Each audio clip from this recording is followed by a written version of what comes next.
معید: مطلب یہ کہ وہ اس کے پیچھے پیچھے گھوم رہی ہے دل لے کر، اور یہ اسے جان چھڑا رہا ہے؟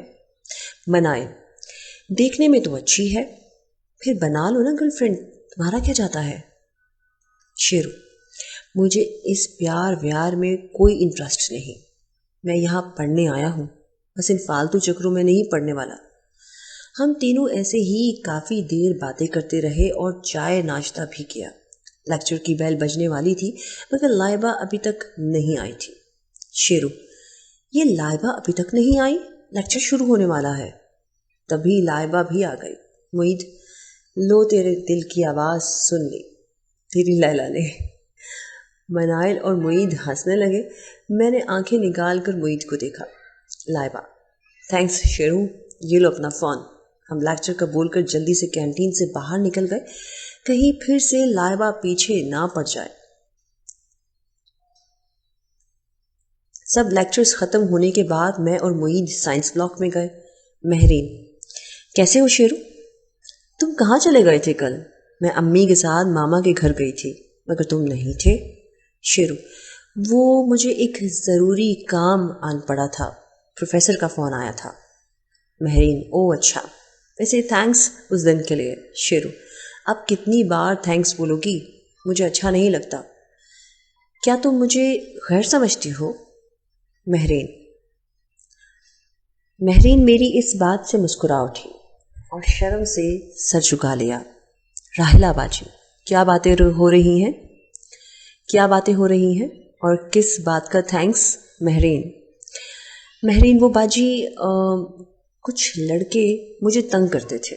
اس دن جب ماما مامی گھر آئے تھے، اس دن میں شیرو کے ساتھ بازار جا رہی تھی تو انہوں نے مجھے کامنٹ کیا۔ شیرو نے پھر ان لوگوں کو شیرو: میں نے ان لوگوں کو پھر سے سمجھا دیا تھا۔ مہرین: کیا انہوں نے پھر سے تنگ کیا تمہیں؟ مہرین: کیا انہوں نے پھر سے تنگ کیا تمہیں؟ مہرین میری بات کا مطلب سمجھ گئی کہ راحلہ باجی کے سامنے لڑائی کا ذکر نہ کیا جائے۔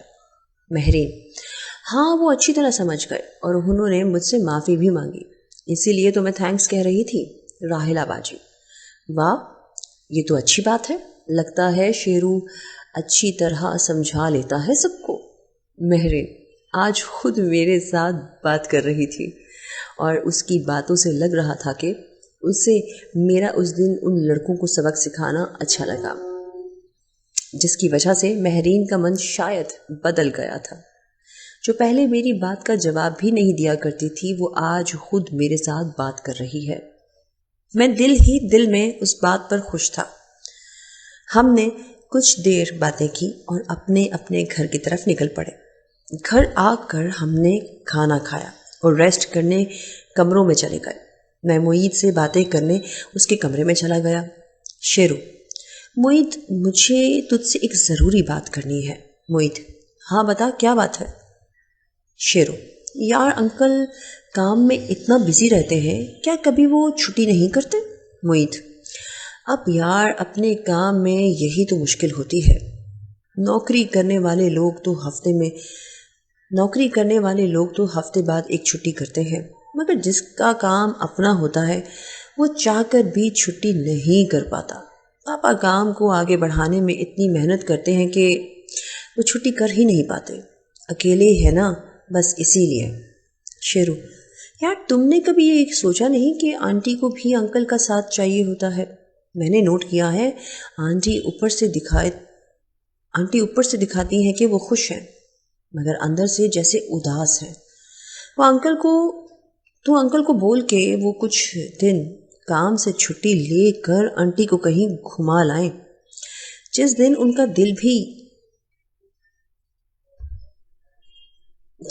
دل بھی بہل جائے۔ معید: بات تو تمہاری صحیح ہے، پاپا کام میں اتنا بزی رہتے ہیں کہ موم کو ٹائم نہیں دے پاتے، مگر پاپا کام چھوڑ کر جانے کو مانیں گے نہیں۔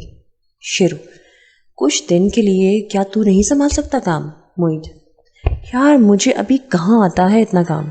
شیرو: یار اس میں کیا مشکل ہے، اگر کسی بات کا نہ پتہ چلے تو فون پر بھی